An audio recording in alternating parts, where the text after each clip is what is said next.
अंतर्राष्ट्रीय संबंधों में न तो कोई स्थायी मित्र होता है और ना कोई स्थायी शत्रु। अगर कोई चीज स्थायी होती है तो वह है हित, राष्ट्रीय हित। यह आपने इंटरनेशनल रिलेशन, फॉरेन पॉलिसी के विषय में सुना होगा। साथ ही साथ अमेरिका के विदेश सचिव हेनरी किसिंजर ने कहा था अमेरिका की फॉरेन पॉलिसी के लिए कि अमेरिका का दुश्मन होना खतरनाक है, लेकिन अमेरिका का दोस्त होना और भी खतरनाक। To be an enemy of US is dangerous, but to be a friend of US is fatal. इन दोनों के बीच में एक दोस्ती जो विदेश नीति की इन कथनों को कहीं ना कहीं दरकिनार करती है, और वो है भारत रूस की दोस्ती।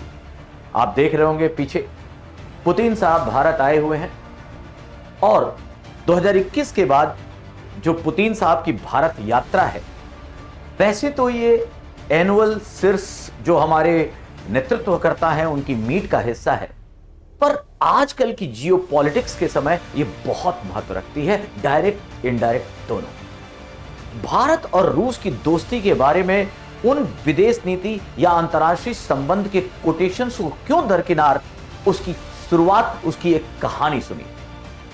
बात 1961 की। भारत हम 1947 में आजाद हो गए, लेकिन अभी भी क्या हमारी आजादी पूरी हुई थी?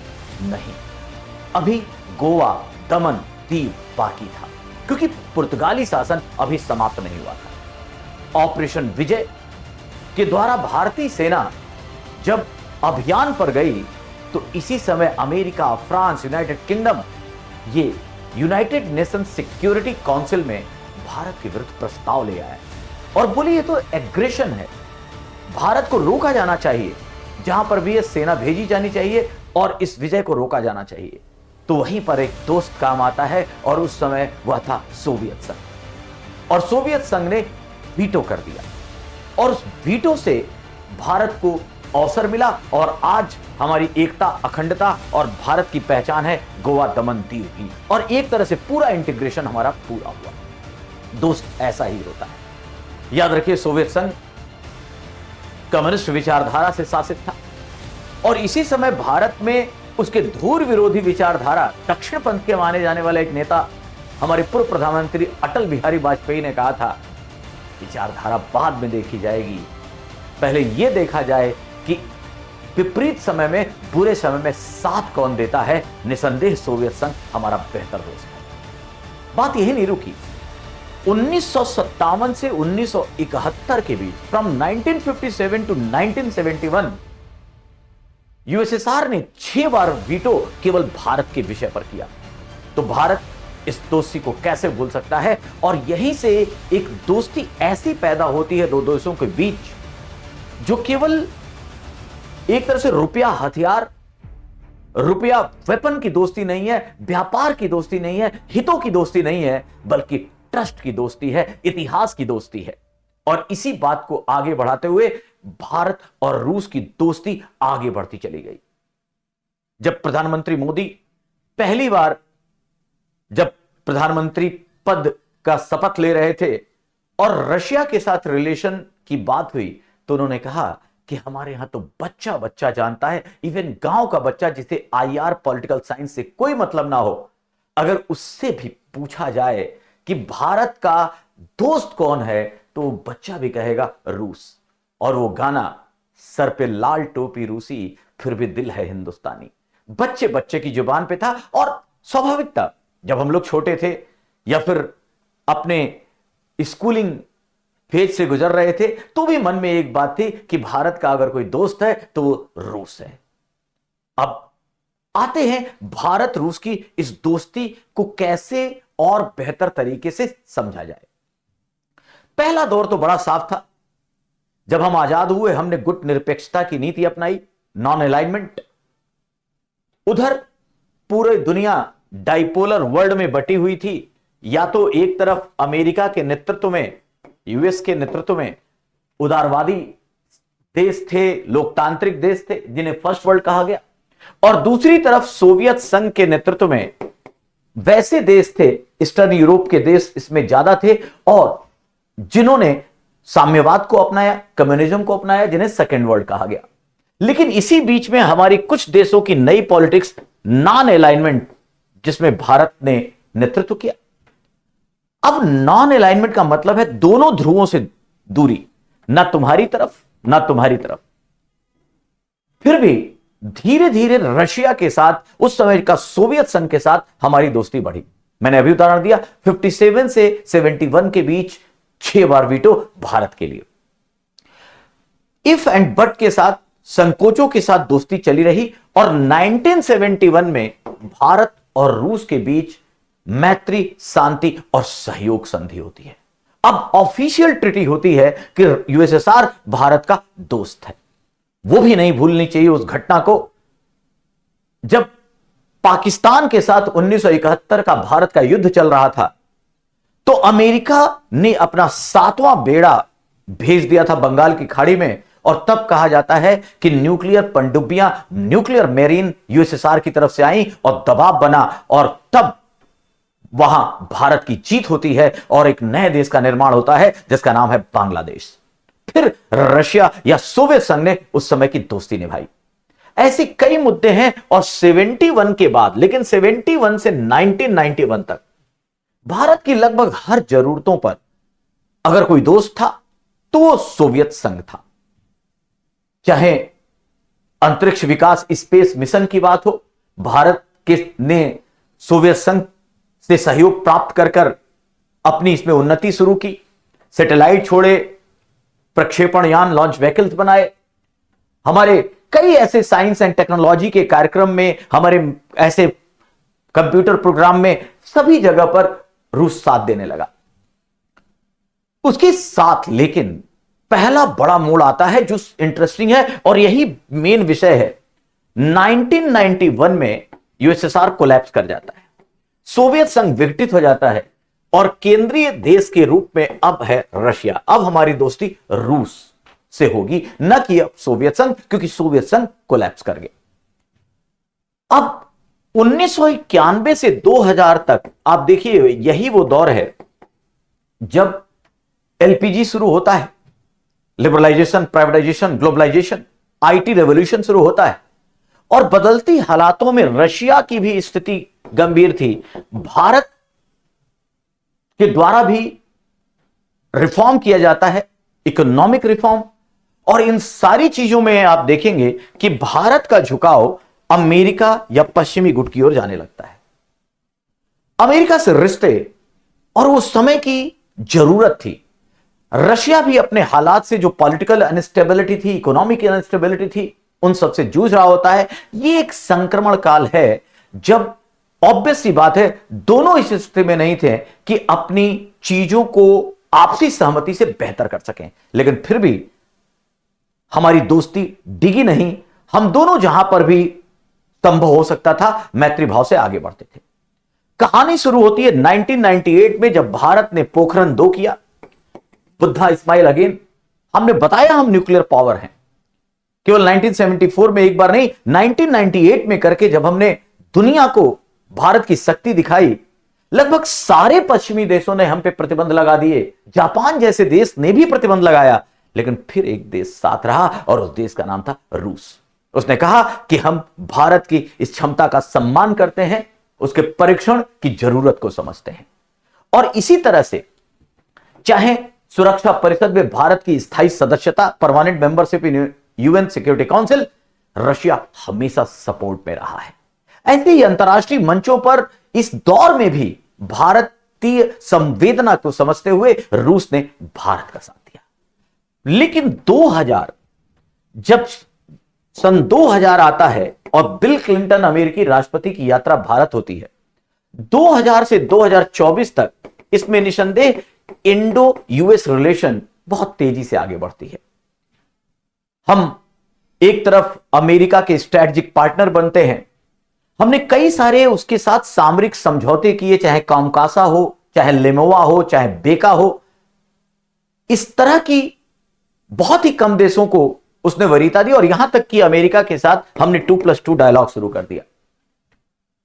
एमटीसीआर के मेंबरशिप में ऑस्ट्रेलिया ग्रुप, वासेनार अरेंजमेंट के मेंबर बनने में यूएसए ने हमें सहयोग किया, इसमें कोई संकोच नहीं है कहने में कि भारत और अमेरिका की दोस्ती आगे बढ़ने लगी। चीन को संतुलित करने के लिए भारत की जियोपॉलिटिक्स इतनी इंपॉर्टेंट थी कि चाइना+1 रणनीति के तहत चाइना का विकल्प भारत को बनाया जाना सोचा जाने लगा और दक्षिणी चीन सागर साउथ चाइना सी में चीन के खिलाफ क्वाड का गठन किया गया। और इस तरह भारत, कई बार ऐसा लगने लगा कि क्या भारत रूस की जगह अमेरिका की तरफ जा रहा है, रूस को छोड़कर अमेरिका का ज्यादा बेहतर दोस्त बनता जा रहा है। लेकिन इन्हीं सब हालातों में और प्रश्न उठने लगा कि क्या रूस ने जो दोस्ती निभाई, भारत उसके साथ वैसा व्यवहार नहीं कर रहा। लेकिन इसी समय हम देखें तो ईयर 2000 में ही भारत और रूस के बीच स्ट्रेटेजिक पार्टनरशिप होती है, सामरिक भागीदारी होती है। और यह सामरिक भागीदारी 2010 में और आगे बढ़ती है जब इसका नाम special and privilege strategic partnership कर दिया जाता है। यह किसी के साथ नहीं है, special and privilege strategic partnership. और इसके तहत हमारे जो समझौते हुए, चाहे वो हथियारों की खरीद है, चाहे ऊर्जा की खरीद है, कुछ अन्य जैसे फर्टिलाइजर की खरीद है, इन सब पे हमारी रिलेशन आगे बढ़ती रही। लेकिन दूसरी तरफ यह बात तो तय थी कि अमेरिका की दोस्ती, अमेरिका चाइना को प्रति संतुलित करने के लिए जिस तरह से भारत का सहयोग कर रहा था, उसमें ऐसा जरूर कहीं ना कहीं लगा कि भारत अमेरिका के पक्ष में जा रहा है। तो दूसरी तरफ रशिया और चाइना की दोस्ती भी बढ़ने लगी। चाइना ने $400 बिलियन के निवेश का आश्वासन दिया रशिया को।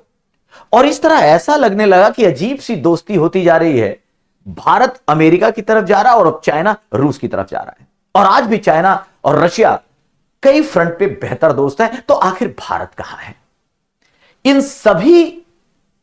वैसे भी जब राष्ट्रीय हितों की बात आती है, जब विदेश नीति की बात आती है, तो ऐसे कुछ पॉइंट दोनों तरफ से उठते रहेंगे। एक स्ट्रेट लाइन की दोस्ती नहीं हो सकती। लेकिन इन सब के बीच जब ये चल रहा है, उसके साथ भी भारत और रूस की दोस्ती कभी टूटी नहीं। क्योंकि अगर हम क्वाड के सदस्य थे तो हम रशिया चाइना के साथ एससीओ के भी सदस्य हैं, हम ब्रिक्स के भी सदस्य हैं। और इन सब में हमारी भागीदारी बहुत ही क्लियर है कि, और इसी ने एक बात और बता दी कि भारत स्ट्रैटेजिक ऑटोनॉमी में विश्वास करता है, रणनीतिक स्वायत्तता में विश्वास करता है। और भारत ने स्पष्ट कर दिया कि अब हम नॉन अलाइनमेंट की जगह मल्टी अलाइनमेंट की नीति पे चल रहे हैं। और मल्टी अलाइनमेंट के तहत हमारा रूस भी दोस्त है, हमारा अमेरिका भी दोस्त है, क्योंकि हमारी राष्ट्रीय हितों की पूर्ति दोनों के साथ होती है। याद रखिए, ये कोई चेंज नहीं है। हमने पहले ही कहा हुआ था कि ऑब्वियसली हम किसी गुट के साथ नहीं हैं, दोनों की दोस्ती अलग अलग है। हम हाइफन करके क्यों देखें? हम क्यों देखें कि रशिया और यूएसए को एक साथ लेकर? हम डिहाइफन डिप्लोमेसी से चलेंगे। रशिया की इंपॉर्टेंस हमारे लिए अलग है, यूएसए की इंपॉर्टेंस हमारे लिए अलग है। हां, जहां पे दोनों के बीच क्लैश होगा, हम किस तरह स्टैंड करते हैं, यह निसंदेह एक आकर्षक का विषय बन जाता है, आकर्षण का विषय बन जाता है। ऐसे में हम एससीओ ब्रिक्स में साथ रहे और यह बताता है कि स्ट्रैटेजिक ऑटोनॉमी, रणनीतिक स्वायत्तता भारत की क्या है।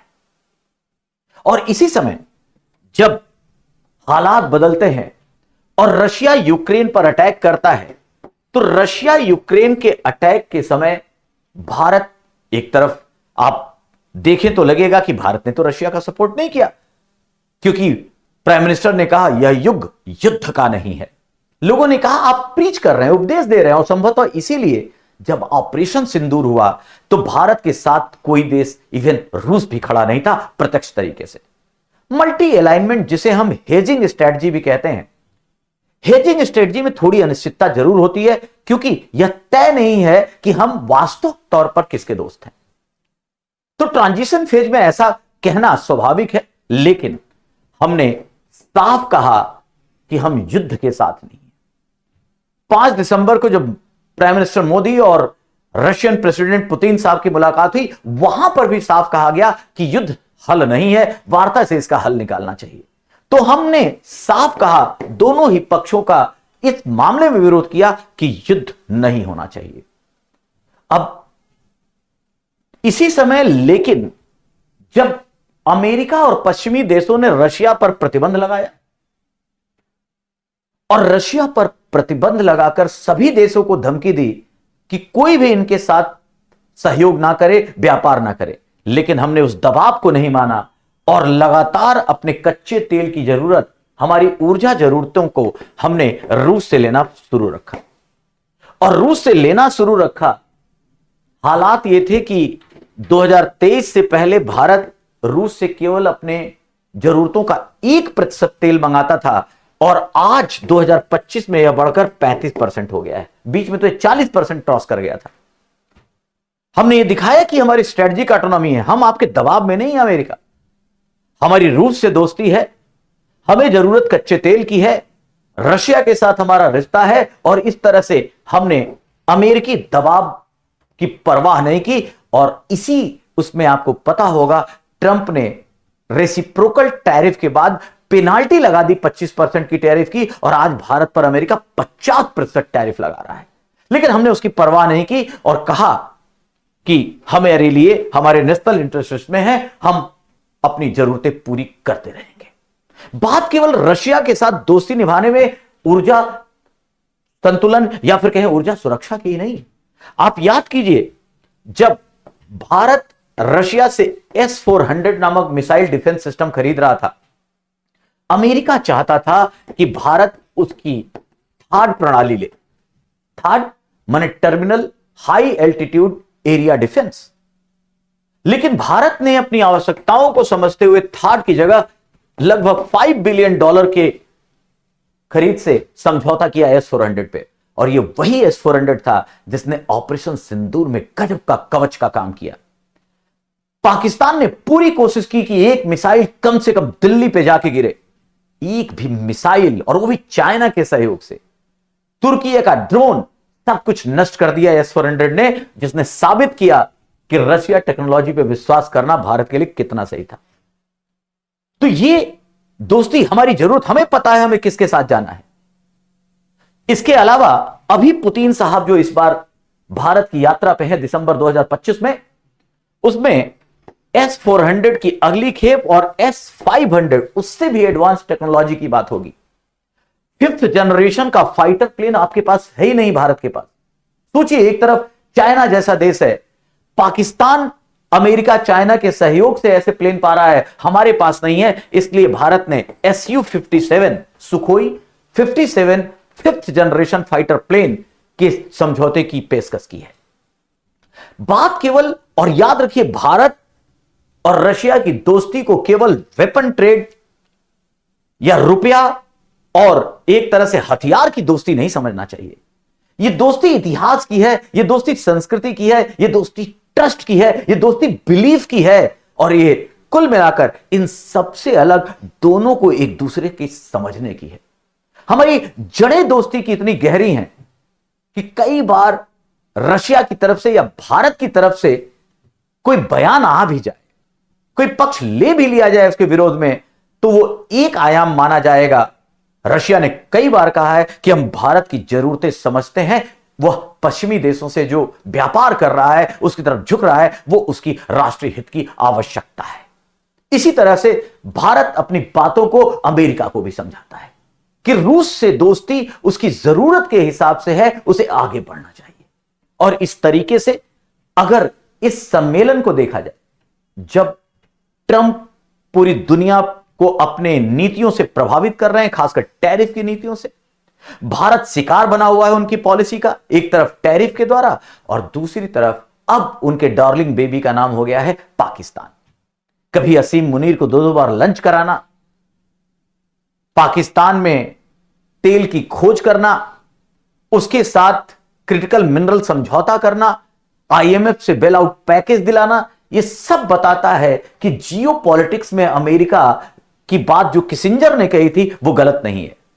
भारत जो 25 साल से दोस्ती कर रहा था, आज अमेरिका का दोस्त होना क्यों दुश्मन से भी ज्यादा खतरनाक है, ट्रंप के इस समय समझ में आ रहा है, ट्रंप की नीतियों के द्वारा। इन सारी चीजों में हम पेनलाइज हो रहे हैं, लेकिन इन सबके बावजूद हमने स्ट्रैटेजिक ऑटोनॉमी नहीं छोड़ी। हमने मल्टी अलाइनमेंट पॉलिसी को बड़ा स्पष्ट कर दिया है कि हम सभी देशों के साथ, वो 1945 से 91 का कोल्ड वॉर का दौर अलग था जहां हम नॉन अलाइनमेंट की ओर थे। अब मल्टीपोलर वर्ल्ड में नॉन अलाइन्ड होकर बेहतर नहीं हो सकता था, इसलिए हमने ब्रॉडर रियलिज्म, यथार्थवादी विदेश नीति के तहत मल्टी अलाइनमेंट को अपनाया है। और इन्हीं सब चीजों के उसमें सारी चीजें ठीक हैं, लेकिन भारत और रूस के संबंध को निसंदेह एक नया पुश मिला जब एससीओ सम्मेलन में मोदी और पुतिन की मुलाकात हुई। उससे पहले कजान के ब्रिक्स सम्मेलन में मोदी जी की मुलाकात पुतिन से हुई, और अब भारत आकर पुतिन ने अपना रिश्ता बड़ा स्पष्ट किया है। अब 2030 तक के लिए, अगले 5 सालों के लिए इकोनॉमिक रिलेशन को किस तरह आगे बढ़ाया जाएगा उस पर बात होगी। जरूरत एक जरूर है, वो ये कि आज भारत रूस के अगर हम आर्थिक संबंधों की दोस्ती को देखें तो केवल ऊर्जा व्यापार या रक्षा उत्पादों पर निर्भर है। इसे डाइवर्सिफाई करने की जरूरत है। आज 65 बिलियन $65 बिलियन का व्यापार अगर भारत और रशिया के बीच में है, उसमें $60 बिलियन तो रशिया से निर्यात होता है, भारत केवल $5 बिलियन निर्यात कर पाता है। तो क्या हमारी कैपेसिटी केवल $5 बिलियन की है? हमारे पास बहुत ऐसी चीजें हैं, जो हमारा डेयरी प्रोडक्ट है, जो वहां पे प्रोटीन फूड की जो आवश्यकता है, मरीन फूड की आवश्यकता है, एग्रीकल्चर प्रोडक्ट की आवश्यकता है, हमारी आईटी बेहतरीन है, आईटी एनेबल्ड सर्विसेज, इन सबके इस्तेमाल से हमें रीच बढ़ानी पड़ेगी। और जब तक ये बैलेंस, जो अभी ट्रेड इंबैलेंस है रूस और भारत के बीच, वो थोड़ा और बेहतर नहीं होता, तब तक भारत और रूस की जो इकोनॉमिक रिलेशन है उसमें और बेहतरी नहीं आ सकती। याद रखिए, यह भारत और रूस की दोस्ती है जब भारत की नदी ब्रह्मपुत्र और रूस की मस्कोवा नदी के नाम पर जब दोनों देशों ने विश्व का पहला सुपरसोनिक क्रूज मिसाइल बनाया, उसका नाम रखा ब्रह्मोस। ब्रह्मोस ने हमारी क्षमता बढ़ाई ऑपरेशन सिंदूर में। फिर हमने उसी के द्वारा पाकिस्तान के हर उस बेस पे घुस के मारा जहां हम मारना चाहते थे। हमने टेक्नोलॉजी डेवलपमेंट की और अब हम एमटीसीआर के सदस्य बन गए। अब हम उसकी रेंज 290 किलोमीटर से आगे बढ़ा रहे हैं, 500 किलोमीटर तक का ब्रह्मोस बना रहे हैं। हमारी दोस्ती वो है। क्रायोजेनिक इंजन और तकनीक का भारत और सोवियत संघ के बीच समझौता हुआ था, लेकिन कोलैप्स ऑफ यूएसएसआर होने से, बाद में उसके पश्चिमी दबाव पड़ने से वो टेक्नोलॉजी तो नहीं दे पाया था, लेकिन क्रायोजेनिक इंजन 3 भारत को प्रोवाइड करा दिए थे। और भारत उसी बल पर वो तकनीक अपने आप सीखता है और विश्व का 6ठा देश बन गया जिसके पास अपनी स्वदेशी क्रायोजेनिक क्षमता है। तो रूस कदम कदम पर हमारे साथ है और भारत ने भी इस दोस्ती की, इस भावना को, इस विश्वास को समझा है। और सारी रिलेशन में भले ही हम टेम्परेरी और परमानेंट की बात करते रहे, लेकिन इससे अलग एक रिलेशन को जो वरीयता दी जाती है विदेश नीति में, अंतरराष्ट्रीय संबंधों में, और जिसे विश्व भी स्वीकारता है, वो है भारत और रूस संबंध। 2025 की पुतिन की यह यात्रा और उसके बाद जब दस्तावेज और कुछ समझौते होंगे, तब यह पता चलेगा कि आखिर हमारे रिश्ता और कितनी ऊंचाई पर जाता है। और चीन या अमेरिका, ये दोनों हमारी दोस्ती में कहीं रुकावट नहीं डाल सकते, क्योंकि फिर से यह रिश्ता क्या कहलाता है? नहीं, यह रिश्ता भावनात्मक कहलाता है।